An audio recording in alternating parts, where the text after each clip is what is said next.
Hi guys. सो इस video में ना हम समझेंगे इपॉक क्या होता है, आइट्रेशंस क्या होती हैं। उसके बाद हम देखेंगे gradient descent, stochastic gradient descent और mini batch with respect to हमने जो पढ़ा है training of MLP deep learning के विद रिस्पेक्ट में इसे हम समझेंगे। तो गाइस अभी हमने लास्ट वीडियो में जो हमने समझा था कि हमारे पास से जैसे ये चार इनपुट हैं। ठीक है, तो हमारे ये तीन, जैसे हमने ये केस लिया था।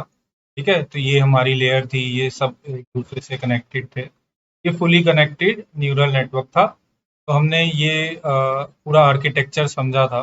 ठीक है, उसके बाद यहाँ वाई आई हैट आता है और फिर हमारा एक लॉस फंक्शन होता है। तो हमने स्टेप्स बताए थे, मैंने आपको स्टेप्स बताए थे कि हमारा पहला स्टेप्स होता है हम इनिशियलाइज करते हैं। ठीक है, और ये मैं अपने ऑप्टिमाइजेशन इक्वेशन लिखने के बाद बता रहा हूँ कि हम पहले इनिशियलाइज करते हैं हमारे वेट वेक्टर्स को। उसके बाद हम क्या करते हैं, उसके बाद बेसिकली हम अपनी वेट जो अपडेट इक्वेशन है उसे वेट्स अपडेट करते हैं। पहले हम फॉरवर्ड पास करते हैं, फिर हम अपने जो वेट्स हैं उसको अपडेट करते हैं। क्या कहते हैं, फॉरवर्ड पास करते हैं हम, प्लस हम लॉस निकालते हैं। फिर हम अपनी अपडेट इक्वेशन से हमारे वेट्स अपडेट होते हैं। ठीक है, this is the way of solving basically our optimisation equation. हम this is the way of solving our optimisation equation. और ये ऑप्टिमाइजेशन इक्वेशन सॉल्व करने के बड़े सारे तरीके हैं। ये जो तीन तरीके यहाँ लिखे हुए हैं, gradient descent, stochastic gradient descent, mini batch, SGD, ये एक ही के तीन पार्ट हैं। ठीक है, और हम बड़े सारे ऑप्टिमाइजर, ये सब बेसिकली ऑप्टिमाइजर्स हैं। ठीक है, ये ऑप्टिमाइजर हैं, ये हमारी ऑप्टिमाइजेशन इक्वेशन सॉल्व करते हैं। बेसिकली हमने पढ़ा था कि हम पहले रैंडमली इनिशियलाइज कर रहे हैं, तो इनमें थोड़ा थोड़ा फर्क है, वो हम देखेंगे क्या फर्क होता है। ठीक है, तो बेसिकली हम इनिशियलाइज करते हैं, फिर हम फॉरवर्ड पास करते हैं, हमारा लॉस निकलता है, और फिर हम बैकवर्ड प्रोपोगेट करते हैं। अपडेशन ऑफ वेट्स हमारी बैकवर्ड प्रोपोगेशन के थ्रू होती है। ठीक है, बैकवर्ड प्रोपोगेशन। तो ये हमने पढ़ा था पिछले उसमें, और ये हम कब तक करते रहते हैं, जब तक हमारे जब तक हमारे वेट्स जो हैं वो कन्वर्ज नहीं हो जाते। हमने बोला था कि जो अपडेट जो वेट्स हैं वो कन्वर्ज नहीं होते, वेट्स नॉट कन्वर्ज। ओके, ये हमने लास्ट वीडियो में पढ़ा था। तो इस वीडियो में हम देखते हैं कि इपॉक क्या होता है। पहली चीज हम देखते हैं कि इपॉक क्या होता है। तो गाइस एक चीज समझो, सपोज करो तुम्हारे पास एक डेटा सेट है, उसमें 1000 पॉइंट्स हैं। ठीक है, 1000 डेटा पॉइंट्स हैं। ये एक पॉइंट, ये दो पॉइंट, ऐसे 1000 डेटा। सपोज करो 10,000 डेटा पॉइंट है। ठीक है, 10,000 डेटा पॉइंट। ठीक है, सपोज करो तुम्हारे पास 10,000 डेटा पॉइंट है। तो ये जो तुमने इनिशियलाइज करा, उसके बाद ये जो तुम फॉरवर्ड पास और बैकवर्ड पास कर रहे हो, ठीक है, ये जो तुम फॉरवर्ड पास और बैकवर्ड पास कर रहे हो, जब पूरे डेटा पॉइंट्स, मतलब एक बारी यहाँ पे एक डेटा पॉइंट गया, x11, यहाँ x11 है, x12 है, ऐसी x13 है, x14 है, x14 है। ठीक है, यहाँ x21 होगा, यहाँ x22 होगा, x24 होगा, ऐसी। ठीक है, चार डायमेंशन है। ऐसी x1001 होगा, समझिए। ऐसी चार डायमेंशन होंगी 1000 पॉइंट के लिए। तो तुम एक एक पॉइंट, ये एक पॉइंट ऐसे जाएगा न्यूरल नेटवर्क में, ये पूरा न्यूरल नेटवर्क है, एक पॉइंट गया, दूसरा पॉइंट गया। तो तो ईपॉक का मतलब क्या होता है, वन ईपॉक का मतलब समझो। एक ईपॉक का मतलब क्या होता है, वन ईपॉक का मतलब क्या होता है। वन इपॉक का मतलब होता है कि ये जो तुमने पूरा न्यूरल नेटवर्क है ना, ये जो पूरा न्यूरल नेटवर्क है, इस न्यूरल नेटवर्क में से सारे के सारे, जब 10,000 पॉइंट्स, तुम्हारे डेटा सेट में 10,000 पॉइंट्स हैं। ठीक है, जब सारे 10,000 पॉइंट्स इस न्यूरल नेटवर्क में से फॉरवर्ड प्रोपोगेट और बैकवर्ड प्रोपोगेट हो जाएं एक बारी, समझ रहे हो, एक बारी, जब सारे 10,000 पॉइंट्स, सारे के सारे पॉइंट, ये 10,000 लिया है, ये बिलियन भी हो सकते हैं, मिलियन भी हो सकते हैं, कितने भी हो सकते हैं, मैंने 10,000 का एग्जांपल लिया है। तो जब सारे के सारे 10,000 पॉइंट्स एक बारी इस न्यूरल नेटवर्क, जो आर्किटेक्चर तुमने डिफाइन किया है, इस न्यूरल नेटवर्क में से चले जाएं, और मतलब ये वाली आइट्रेशन हो जाए, मतलब समझ रहे हो, ये forward propagation of all the 10,000 points, और backward propagation of all the 10,000 point one time. मतलब एक बारी जब ये पूरी चीज सारे पॉइंट्स में से हो जाए तब उसे बोलते हैं कि तुमने वन ईपॉक कर ली। मतलब वन ईपॉक का मतलब यही हुआ कि यू हैव पास्ड आप have passed through all data points all data points once all data point once आप सारे डेटा पॉइंट्स में से एक बारी पास कर गए हो थ्रू द न्यूरल नेटवर्क। ये जो न्यूरल नेटवर्क है तुम्हारा पूरा डेटा सेट एक बारी जब इसमें से पास थ्रू कर जाए, मतलब ये जो दो चीजें हैं, ये वाला पॉइंट फॉरवर्ड प्रोपगेशन भी हो जाए और बैकवर्ड प्रोपगेशन भी हो जाए, वेट्स अपडेट भी हो जाए एक एक बारी पूरे डेटा सेट की, तो उसे कहते हैं वन ईपॉक। ये चीज समझनी बड़ी जरूरी है। ठीक है, तो अब एक बारी दोबारा समझ लो कि जब पूरे डेटा पॉइंट्स 1000 के 1000 10,000 के 10,000 डेटा पॉइंट तुम्हारे आर्किटेक्चर में से पास आउट हो जाएं तो उसे कहते हैं कि तुमने एक ईपॉक कर ली।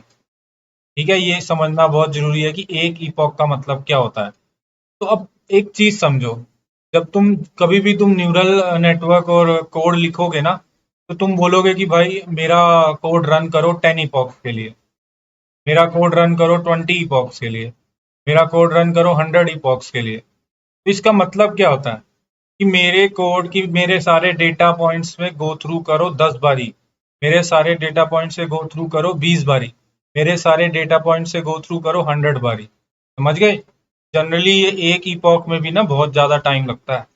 ये बात याद रखो कि डीप लर्निंग की जो एक इपॉक होती है ना, अगर तुम्हारा डेटा सेट बहुत बड़ा है ना, इसमें भी बहुत काफी टाइम लग जाता है। ठीक है, तो अब ये तुम समझ गए कि एक इपॉक क्या होता है। ठीक है, अब तुम ये समझ गए कि एक इपॉक क्या होता है। अब सपोज करो मेरा जो आर्किटेक्चर था, ये मेरा आर्किटेक्चर था, मेरा यहाँ इनपुट लेयर थी। ठीक है, इनपुट लेयर यहाँ थी, मेरी लेयर वन थी जो यहाँ ये ऐसे थी, मैं उसको लेयर वन कह रहा हूँ। ये मेरी लेयर टू थी, और यहाँ मेरा आउटपुट लेयर थी। ठीक है, यहाँ मेरी आउटपुट लेयर थी। यही डायग्राम था ना हमारा, यहाँ यही डायग्राम था ना। हाँ, एक इनपुट, ये इनपुट है, ये लेयर वन है, ये लेयर टू है, ये आउटपुट लेयर है। ठीक है, तो मैं उसको ना बना नहीं रहा हूँ, मैं ऐसे L1 L2 से डिनोट कर रहा हूँ। ठीक है, तो एक चीज तो तुम्हें ईपॉक समझ आ गई कि ईपॉक मतलब होता है कि इस पूरे न्यूरल नेटवर्क से हमारी पूरा डेटा सेट एक ईपॉक में ट्रेवर्स होगा।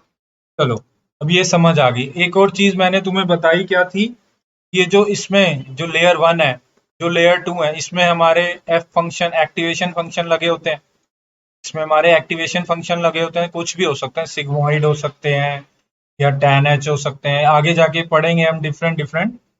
तो अब हम जब बैक प्रोपोगेट करते हैं तो हम ये डीएल बाय, हमें वेट चाहिए डीएल बाय डी W1 जैसे निकालना है, हमें ये निकालना है। तो हमें ये निकालने के लिए हमें बैक प्रोपोगेट करते हैं।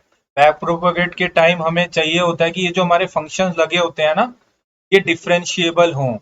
ये चीज बहुत इंपॉर्टेंट है कि हमारे जो एक्टिवेशन फंक्शन है वो डिफरेंशिएबल होने चाहिए, डिफरेंशिएबल होने चाहिए। मेरी राइटिंग कुछ ज़्यादा ही खराब है। डिफरेंशिएबल होने चाहिए एक्टिवेशन फंक्शन। ठीक है, ये जो हमारे एक्टिवेशन फंक्शन लगे हुए हैं इन लेयर्स में, ये डिफरेंशिएबल होने चाहिए। अगर ये डिफरेंशिएबल नहीं होंगे तो आप चेन रूल नहीं यूज कर पाओगे। अब चेन रूल नहीं यूज कर पाओगे, सिंपल सी बात है। अब चेन रूल नहीं यूज कर पाओगे, चेन रूल नहीं यूज कर पाओगे तो मतलब आपके वेट्स अपडेट नहीं हो पाएंगे, वेट्स अपडेट नहीं हो पाएंगे, वेट्स अपडेशन नहीं होगी, वेट्स अपडेशन नहीं होगी, सीधी सी बात है। ये बहुत इंपॉर्टेंट है। ठीक है, तो गाइस अब तो ये आपने समझ लिया ईपॉक्स क्या होता है। अब एक चीज समझो, एक चीज समझो, ये जो तुम्हारा आर्किटेक्चर है, जो तुम्हारा आर्किटेक्चर है, कि ये मैंने इनपुट है, ये लेयर वन है, ये लेयर टू है, ये मेरा आउटपुट लेयर है, उसके बाद मेरे को वाई मिला, यहाँ लॉस फंक्शन हुआ।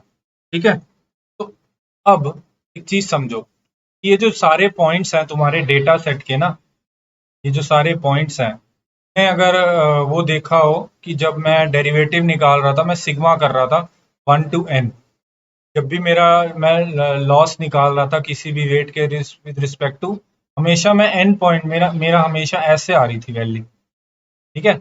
हमेशा मेरे को n पॉइंट से गो थ्रू करना करना पड़ रहा है, ठीक है। मैं हमेशा डेरिवेटिव निकालने के लिए, कोई भी वेट अपडेट करने के लिए मैं यहाँ डेरिवेटिव निकालता हूँ लॉस का विद रिस्पेक्ट टू वेट।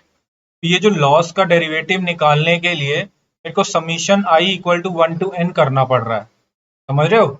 ये अगर तुम पिछली दो वीडियो में मैंने बताया था कि डेरिवेटिव कैसे निकालते हैं, और एक का शायद मैंने सिंगल न्यूरॉन का करके भी दिखाया था।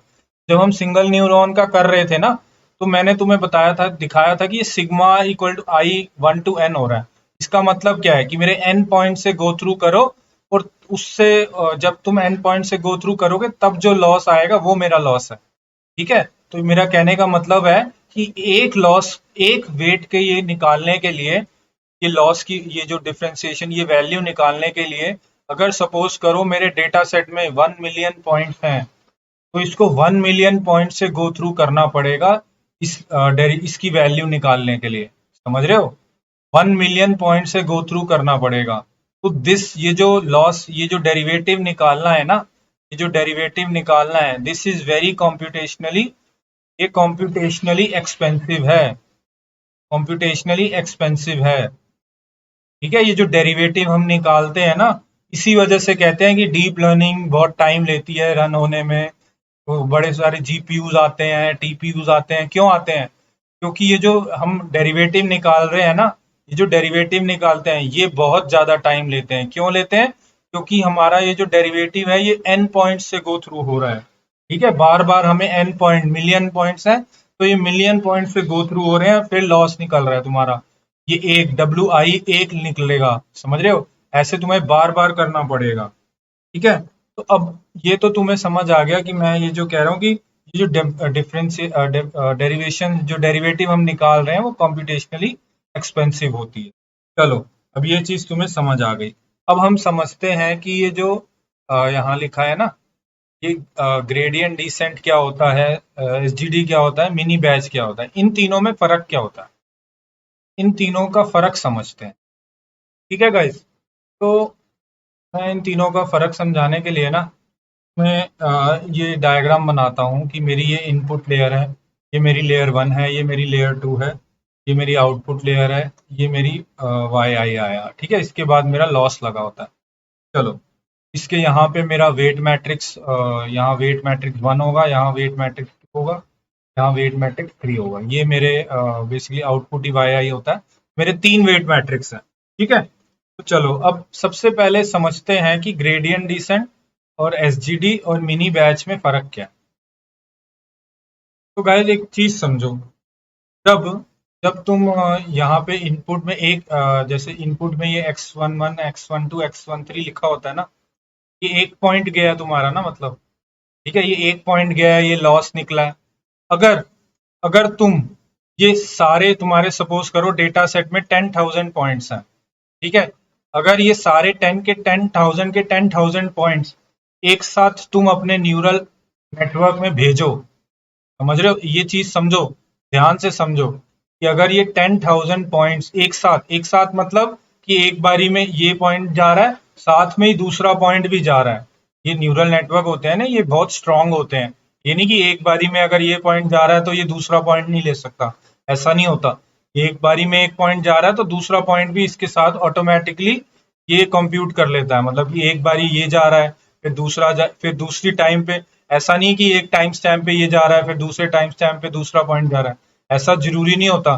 तुम एक साथ कितने भी पॉइंट्स भेज सकते हो, ठीक है। तो अगर अगर तुम 10,000 के 10,000 पॉइंट एक साथ भेज दो ना इस न्यूरल नेटवर्क के आर्किटेक्चर में, क्या समझ रहे हो। अगर तुम 10,000, तुम्हारे डेटा सेट में अगर 10,000 पॉइंट्स हैं, अगर तुम 10,000 के 10,000 पॉइंट्स एक साथ भेज दो, मतलब कि तुम्हारी एक इपॉक का मतलब क्या होता है कि 10,000 के 10,000 पॉइंट्स पूरे एक बारी न्यूरल आर्किटेक्चर में चले जाएं। तो मतलब कहने का मतलब है कि तुम्हारे 10,000 के 10,000 पॉइंट अगर एक साथ चले जाएं और तुम पूरे न्यूरल आर्किटेक्चर में, तो उसको ग्रेडियंट डिसेंट बोलते हैं, समझ गए।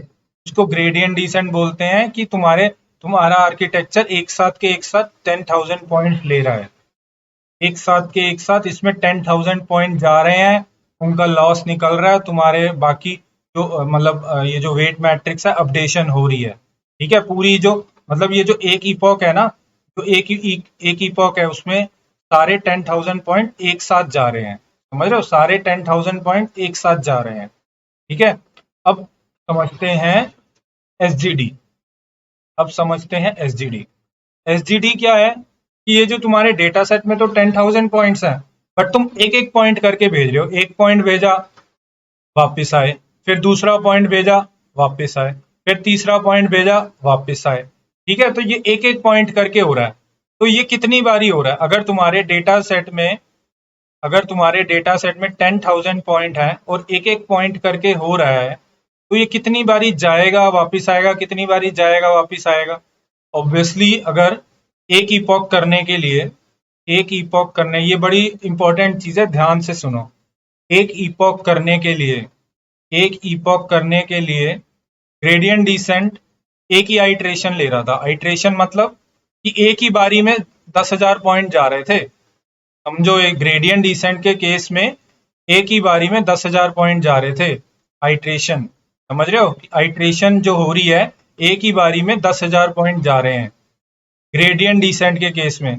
स्टोकेस्टिक ग्रेडियंट डिसेंट के केस में क्या हो रहा है कि तुम्हारी एक इपॉक है, उसमें एक एक करके पॉइंट जा रहे हैं, मतलब कि एक इपॉक में एक एक करके पॉइंट जा रहे हैं। एक इपॉक को मतलब कि सारे, एक इपॉक का मतलब क्या होता है? इपॉक का मतलब होता है कि वो कि सारे पॉइंट जब चले जाएं, 10,000 के 10,000 पॉइंट जब तुम्हारे न्यूरल नेटवर्क से पास थ्रू हो जाए तो एक इपॉक हो जाती है।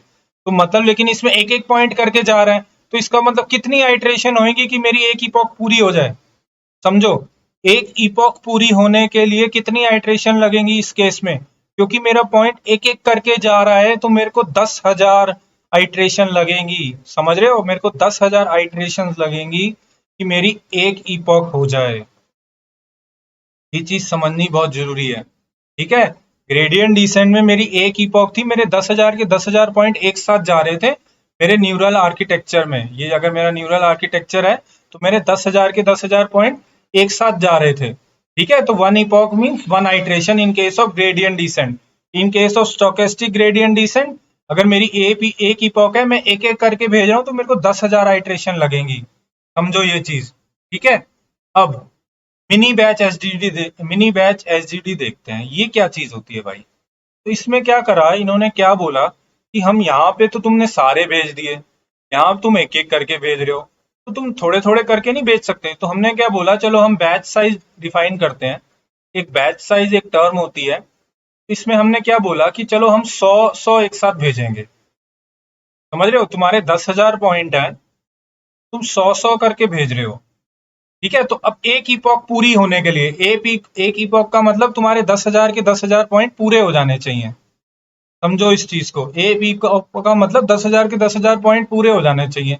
लेकिन अब तुम 100 करके भेज रहे हो, तो तुम्हारे 10,000 पॉइंट पूरे होने में तुम 100 करके भेज रहे हो, कितनी आइट्रेशन लगेगी? 100 आइट्रेशन लगेगी। समझ गए? बड़ा इजी सिस्टम है। 100 आइट्रेशन लगेंगी, तुम्हारे डेटा पॉइंट 10,000 है, तुमने बैच साइज 100 डिफाइन कर लिया, 10,000 डिवाइड बाय 100, तुम्हारी 100 आइट्रेशन लगेंगी इस पूरे एक इपॉक के लिए। ये बात ध्यान रखना, एक इपॉक के लिए, ये बहुत जरूरी है। तो भाई, अब हमें समझ आ गया कि मिनी बैच क्या है। मिनी बैच हो गया कि हमने बोला कि भाई बैच साइज डिफाइन कर लो, क्योंकि अब ये आया क्यों मिनी बैच? ये दोनों थे, ठीक है, ये दोनों थे, तो इसमें क्या दिक्कत थी? सपोज करो तुम्हारे 1 मिलियन पॉइंट है, ठीक है, 1 मिलियन पॉइंट है। 1 मिलियन इतने ज्यादा डेटा पॉइंट्स हैं कि जब तुम जब तुम्हें 10,000 के 10,000 पॉइंट पास करने हैं ना, अपना जो न्यूरल आर्किटेक्चर है, में 10,000 के 10,000 पॉइंट एक साथ पास करने का मतलब पता है क्या है? ये 10,000 के 10,000 पॉइंट, 1 मिलियन के 1 मिलियन पॉइंट्स को रैम में रखना। समझ रहे हो, इनको रैम में रखना, इनको रैम में स्टोर करना और फिर पास करना। तो, तो ये ना, जो रैम में स्टोर करना, ये पास करना, तो इससे बहुत स्लो हो जाती हैं चीजें, या कह लो कि बहुत कंप्यूटेशनली एक्सपेंसिव हो जाता है। मतलब कि मेमोरी एफिशिएंट ना ये कह लो कि this is not memory efficient, ठीक है। क्योंकि ये रैम में स्टोर करना पड़ता है, रैम इतनी बड़ी होती नहीं कि ये सारे डेटा पॉइंट्स इसमें आ जाएं, तो ये कभी कभार करना बहुत मुश्किल हो जाता है। ठीक है, अब स्टोकेस्टिक ग्रेडियंट डिसेंट में क्या हुआ, इसमें कह रहा है कि एक एक पॉइंट करके डालो, मतलब एक ही पॉक अगर 10,000 पॉइंट्स हैं तो 10,000 आइट्रेशन होंगी। तो इसकी ड्रॉबैक क्या है कि ये मेमोरी एफिशिएंट नहीं है। स्टोकेस्टिक ग्रेडियंट डिसेंट की ड्रॉबैक पता है क्या है, कि बहुत ज्यादा स्लो है, क्योंकि तुम एक एक पॉइंट करके डाल रहे हो भाई, ये तो बहुत ही ज्यादा स्लो है, ये तो बहुत ही ज्यादा स्लो है भाई। तो फिर कंसेप्ट आया मिनी बैच, फिर आया ये मिनी बैच एसजीडी, इसको कहते हैं मिनी बैच एसजीडी। तो मिनी बैच एसजीडी में क्या हुआ कि तुमने एक बैच साइज डिफाइन कर दिया। अब सपोज करो तुम्हारे 10,000 पॉइंट थे, तुमने बोला बैच साइज 100 है, तो 100 पॉइंट करके जाएंगे, 100 पॉइंट करके जाएंगे तो 100 आइट्रेशन में ही तुम्हारा डेटा सेट पूरा कवर हो जाएगा, तो तुम्हारी एक इपॉक हो जाएगी। सपोज करो तुमने 5 इपॉक है, तो मतलब 5 इपॉक मतलब कि तुम्हारी खाली 500 आइट्रेशन में लगी, समझ गए? 5 इपॉक मतलब खाली 500 आइट्रेशन लगी और तुम्हारा सारा काम हो गया। तो ये कंसेप्ट समझना बहुत जरूरी है कि एसजीडी क्या होता है, ग्रेडियंट डिसेंट क्या होता है। ये ग्रेडियंट डिसेंट होता है, ठीक है, ये स्टोकेस्टिक ग्रेडियंट डिसेंट होता है, ये mini batch stochastic gradient decent होता है। मिनी बैच मतलब कि तुमने कोई बैच प्रोवाइड कर दिया, बस इतना सा फर्क होता है। ठीक है, तो ये चीजें समझनी बहुत जरूरी है। ठीक है, चलो गाइस, इस वीडियो के लिए हो गया। नेक्स्ट वीडियो में हम एक्टिवेशन फंक्शन, ये जो हम एफ फंक्शन लगा रहे हैं, हम इनके बारे में पढ़ेंगे। Okay guys.